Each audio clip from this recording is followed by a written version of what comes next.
To make it easier when you're playing a team that their preference is to come right at you, to run at you, stay between the tackles if at all possible, or just at least run the ball?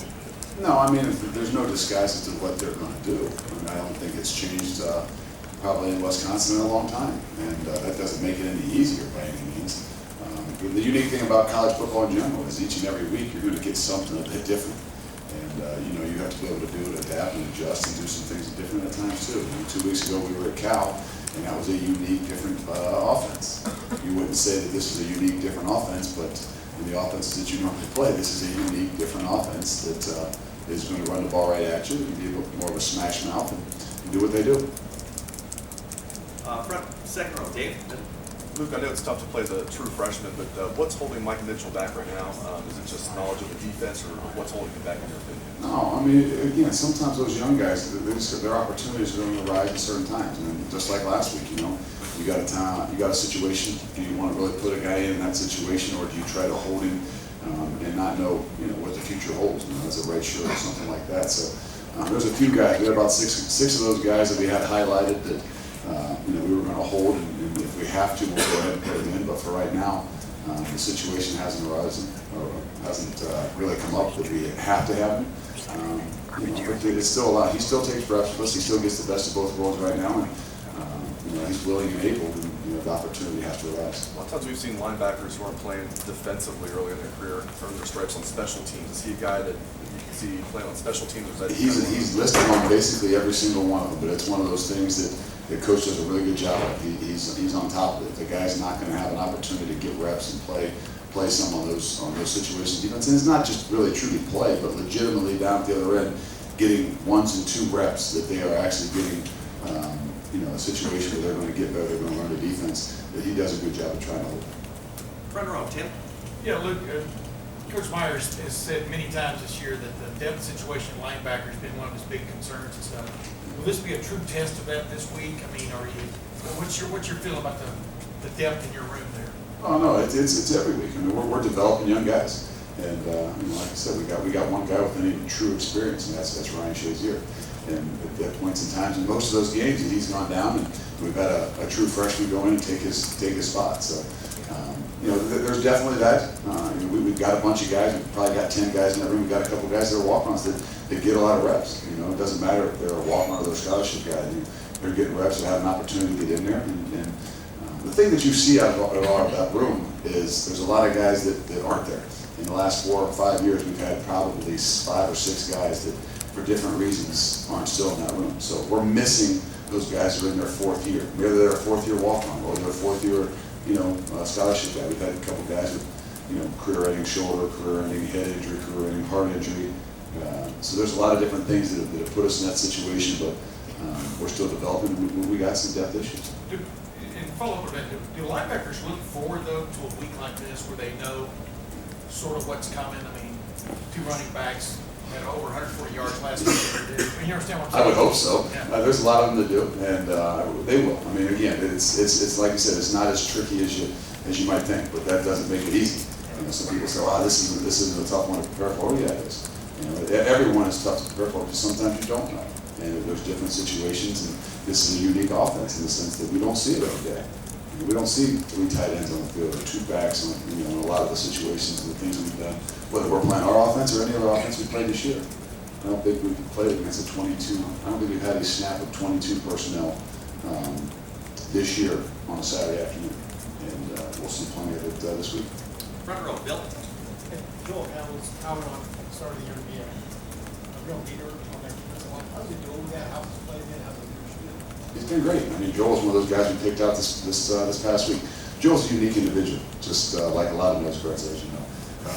But he's one of those guys that's not looking for a lot of credit in some different situations. He's a guy that gets subbed in for it a lot of different times. But the one thing you can say about Joel, the reason you say he's a leader is because he makes others around him better. He truly cares about others around him, and every bit as much as he cares about himself. He was more excited for those guys that got an opportunity to play last week, some of the guys from that room, than he was about himself getting an opportunity to play or sack or anything. So he brings a lot of energy, he brings a lot of leadership in that one.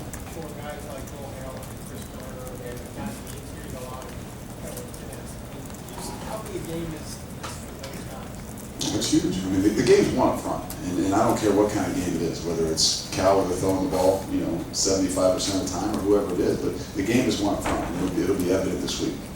Whether it's their offensive line or our defensive line, our offensive line or their defensive line, that's where the game's going to be won. And I know people are going to come down to making tackles and stopping big plays and things like that, but we do a great job up front, we'll be in good shape. If we don't do a great job up front, we'll have a tough time. And that doesn't mean that the back seven don't have to play as well. Those linebackers and things are every bit as part of stopping and fitting that run and being a part of that front seven.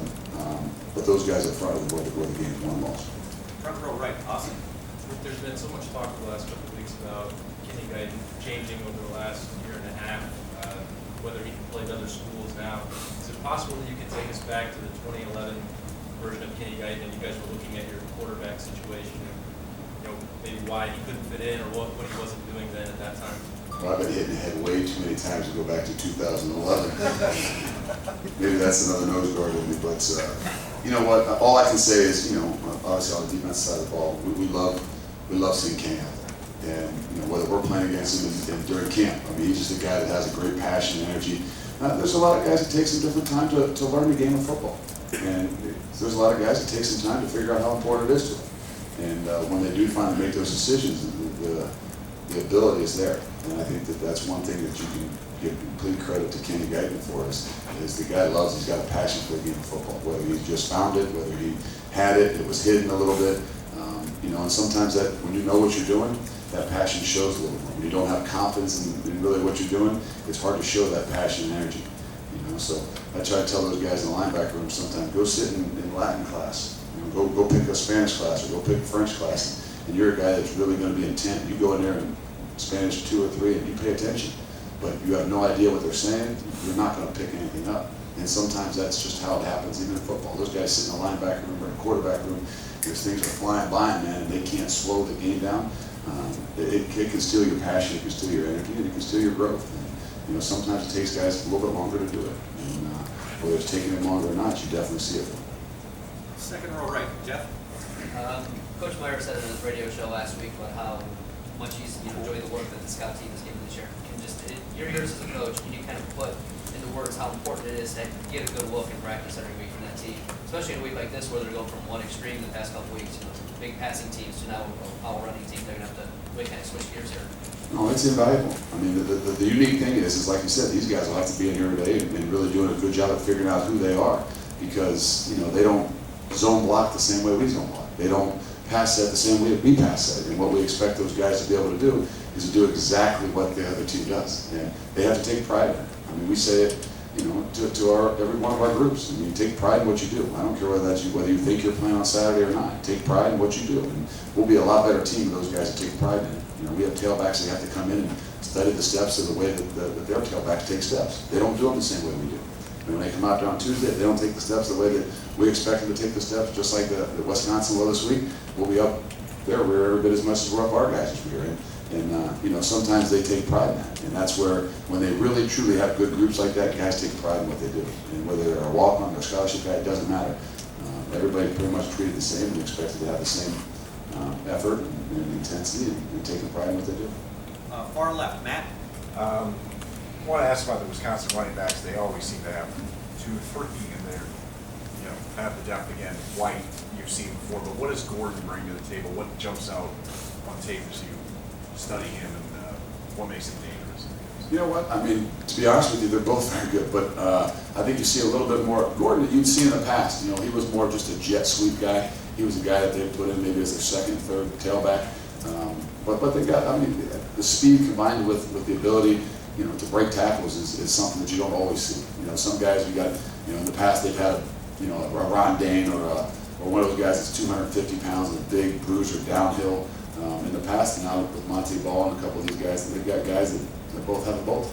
They've got guys that are slashing, they got speed, ability, but they're also can run between the tackles and be physical. So, obviously they do a good job of figuring out what it is they're looking for, recruit to it, and then develop it. And it's no coincidence that year in and year out they got some really good guys doing exactly what they expect them to do. Last couple of questions, because we've got Coach Meyer on the way, Doug, and then Tim. Luke, how much does the offense then look pretty much the same for Wisconsin as it did under Brett Bielema, or is it, how has it changed a little bit?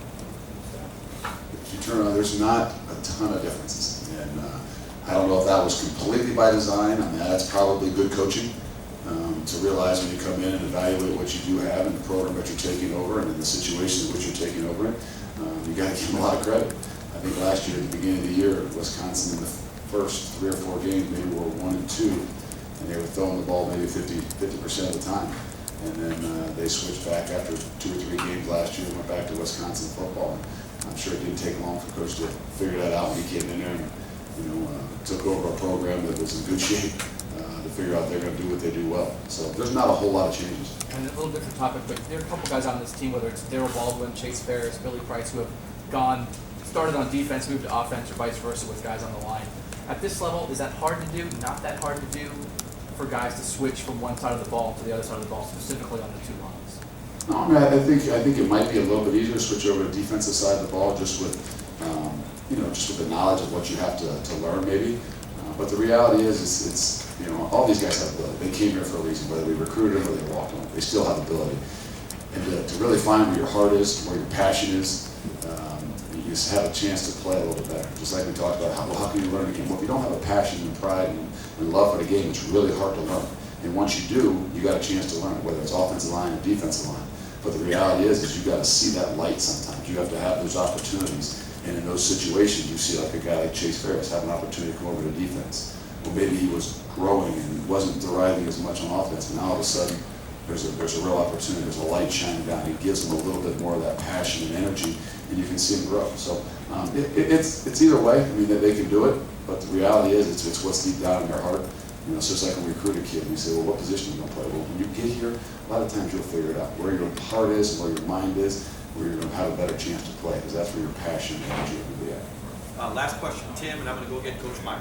Yeah, Coach Fickell, talk about Jared Everderis, their wide receiver. He always seems to be able to get open, make the big catch. What do you see? What stands out about him on video when you watch these guys? He's a gamer. I'm sure he practices the same way. I mean, here's a guy that whether they're asking him to crack, in 22 personnel and get himself in the box and crack the linebacker or the safety moving down there, or a chance to have a guy that's going to go take a shot on him. I mean, when there's one wide out there, a lot of times there's only one guy that's got a chance to sometimes to throw the ball up to. But I think that obviously they've had confidence in him. This will be his 3rd year that you can be he's that guy. And when you develop confidence, and when the coaches and everybody's got confidence in somebody, they give them opportunities. And that's what I think you really see. Not that Wisconsin always does that, but when you know people are going to load the box and play a lot of single coverage out there, and you got a lot of confidence in the guy you got out there, why not take some shots at him? And you've seen him do it for the last 2 or 3 years, and they'll continue to do it. But I'm sure it's not just because of what he ran a 40-yard dash in or why they recruited him, but with the things he's shown and the unselfishness to block really, really well, which then gives him an opportunity to have a chance to get open on some of them deep shots. All right, thanks, Coach. Thank you.